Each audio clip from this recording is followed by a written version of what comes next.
নমস্কার, আমার রান্নাবান্না চ্যানেলে আপনাদের স্বাগত। আশা করি আপনারা সবাই ভালো আছেন, সুস্থ আছেন। আজকের রেসিপি হচ্ছে মাছের তেল দিয়ে শিম, বেগুন, আলু দিয়ে রান্না করব। এখানে আমি মাছের তেলটাকে ভালো করে ধুয়ে পুড়িয়ে তেলটা বার করে নিয়েছি। এখানে আমি দুটো আলু কেটে ভালো করে ধুয়ে রেখেছি।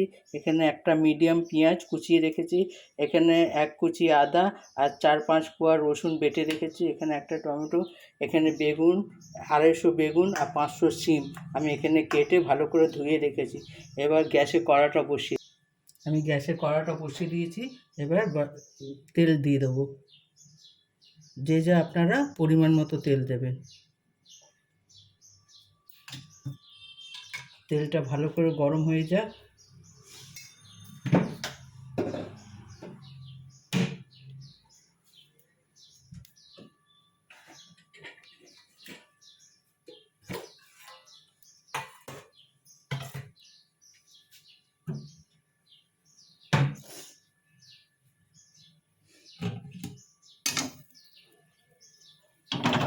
আমার তেলটা গরম হয়ে এসছে। এবার যে পেঁয়াজটা কুচিয়ে রেখেছিলাম সেই পেঁয়াজ কুচিটা দেবো।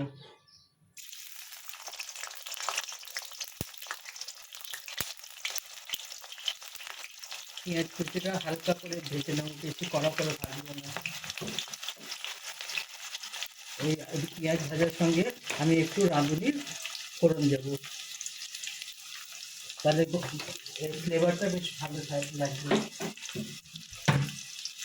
আপনারা চাইলে স্কিপও করতে পারেন, কিন্তু রাঁধুনি দিয়ে রান্না করবেন, খেতে ভালো লাগবে।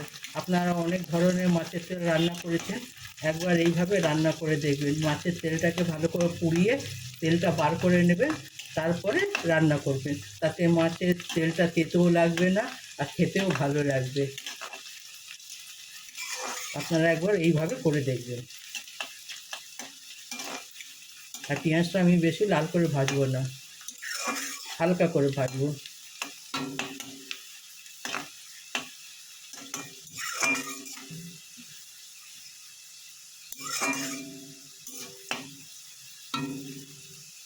হালকা হালকা ভেজে নেবো।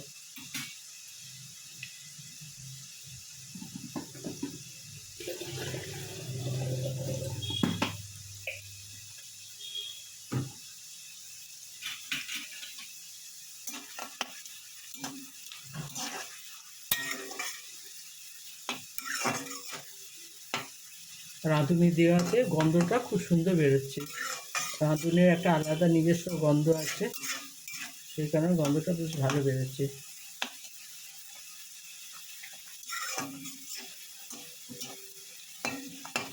পেঁয়াজটা ভাজা ভাজা হয়ে গেছে।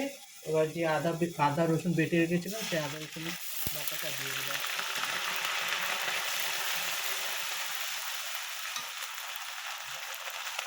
একটু জল দেবে, মানে আদাটা পুড়ে যাবে, একটু জল দেবে।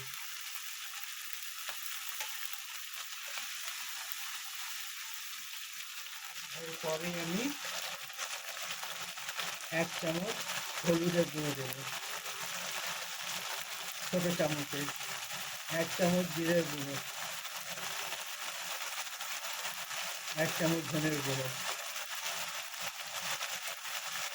আমার মশলার এই চামচটা আছে, এই চামচ দিয়ে আমি দিই।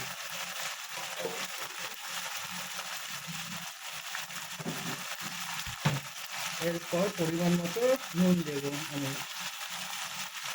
নুন যে যার নিজের স্বাদ অনুযায়ী দেবেন।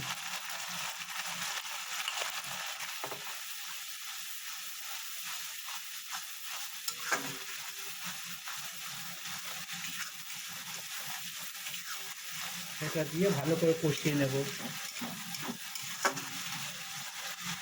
মশলাটা একটু ভাজা ভাজা হয়ে গেছে। এবার আমি টমেটো কুচি দিয়ে দেবো।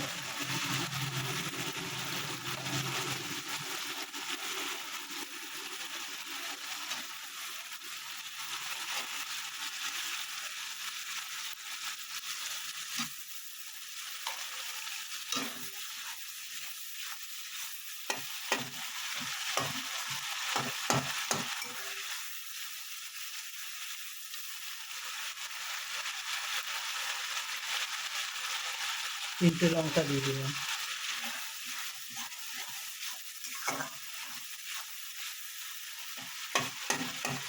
ঝালটা যে যে স্বাদ অনুযায়ী দেবেন।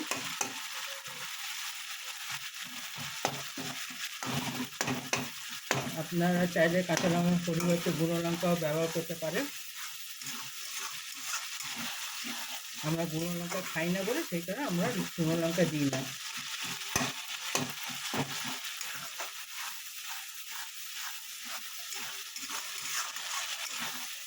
এইভাবে ভালো করে কষে নেবেন যাতে আদা রসুনের গন্ধটা না থাকে।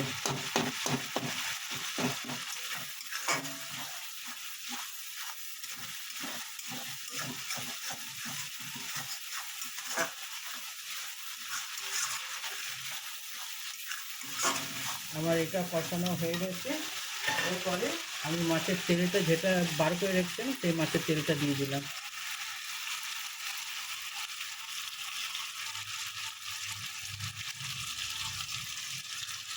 কারণ গরম পড়ে গেলে আর মাছের তেল খেতে পারবেন না, এই শীতকালেই মাছের তেলটা খাবেন। মাছের তেলটা দিয়ে ভালো মতন কষে নেবেন।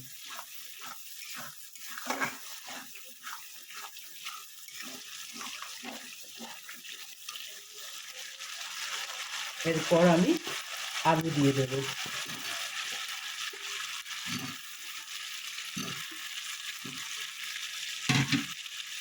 আলুটা দিয়ে ভালো করে নাড়াবো।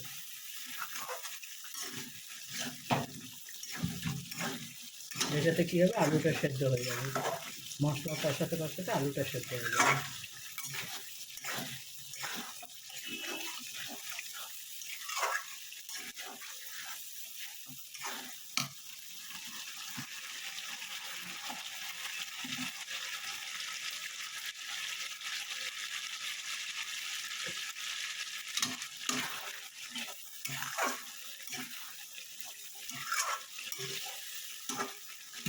এবার আমি শিমটা দিয়ে দেবো,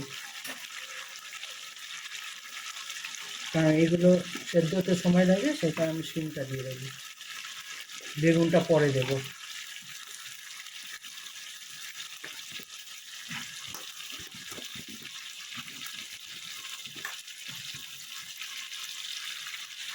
আপনারা চাইলে এটাতে মুড়ো দিতে পারেন।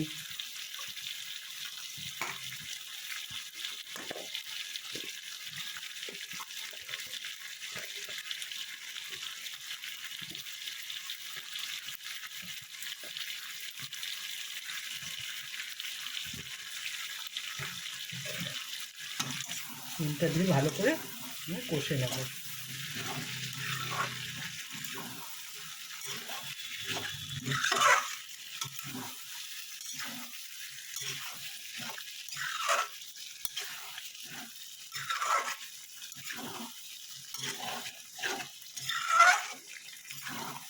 এটা রান্না খুব সহজ, কিন্তু একে প্রথমে আপনাকে মাছের তেলটা পুড়িয়ে বার করে নিতে হবে। পিত্তিটা অবশ্যই ফেলে দেবেন, নাহলে পিত্তিটা থাকলে তেতো হয়ে যাবে। পিত্তিটা সমেত পুড়িয়ে দেবেন না।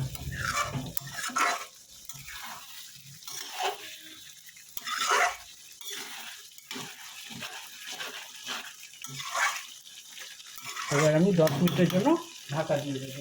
10 মিনিট পরে আপনাদের সঙ্গে দেখা হচ্ছে।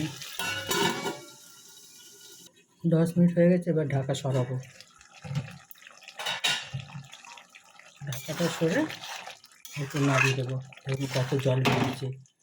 এরপরে আমি বেগুনটা দিয়ে দেবো, যে বেগুনটা কেটে রেখেছিলাম।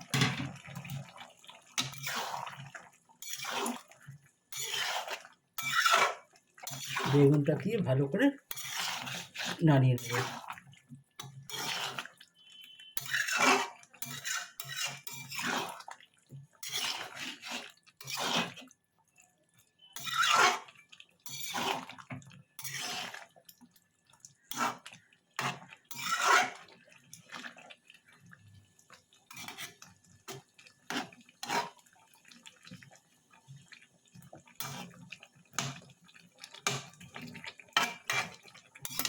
তাহলে 10 মিনিটের জন্য ঢাকা দিয়ে দেবো।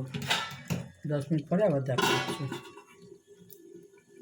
এবার 10 মিনিট হয়ে গেছে, ঢাকাটা সরাবো।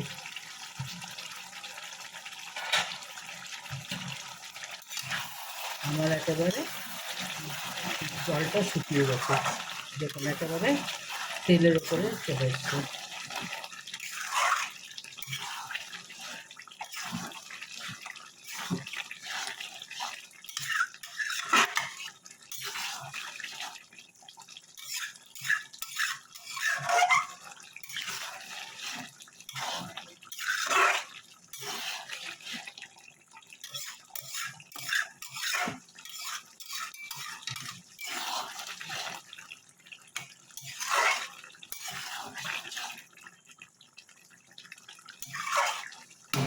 এরপর আমি ধনেপাতা কুচি দেব এর ওপরে।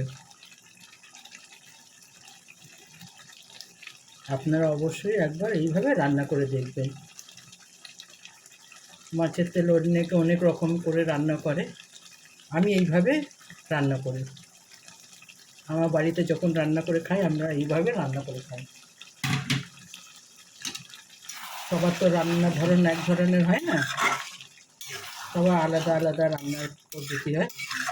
আমি এইভাবে রান্না করি, আপনারাও অবশ্যই একবার এইভাবে রান্না করে দেখবেন, আপনাদের কেমন লাগবে। আশা করি আপনাদেরও ভালো লাগবে। আপনারা কমেন্ট করে অবশ্যই আমাকে জানাবেন যে এটা কেমন খেতে হয়েছে আপনাদের। আমার এটা প্রায় হয়ে গেছে, এবার 5 মিনিট ঢাকা দেবো, যেহেতু ধনেপাতা দিয়েছি 5 মিনিটের এটা ঢাকা দেবো। 5 মিনিট হয়ে গেছে, এবার ঢাকাটা সরাবো।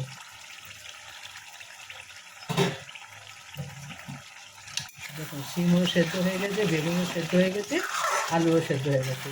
আমার একেবারে মাছের তেল রান্না রেডি।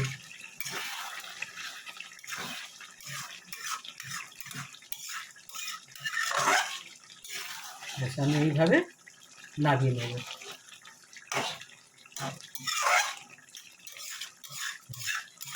এটা রান্না করতে খুব একটা সময় লাগেনি, ঘড়ি ধরে 10 মিনিট সময় লাগে এটা রান্না হতে।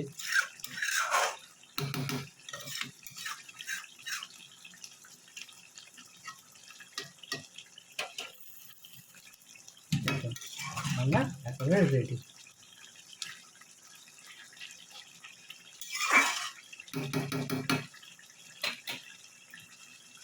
এবার নামিয়ে নেব। দেখুন আমার মাছের তেল একেবারে রেডি, শিম আলু দিয়ে বেগুন দিয়ে মাছের তেল রেডি। আপনারা এইভাবে একবার বানিয়ে অবশ্যই দেখবেন। আমার চ্যানেলটা দেখার জন্য ধন্যবাদ। আপনারা এইভাবে আমার সঙ্গে থাকবেন, আমাকেও সাপোর্ট করবেন। থ্যাংক ইউ চ্যানেল দেখার জন্য।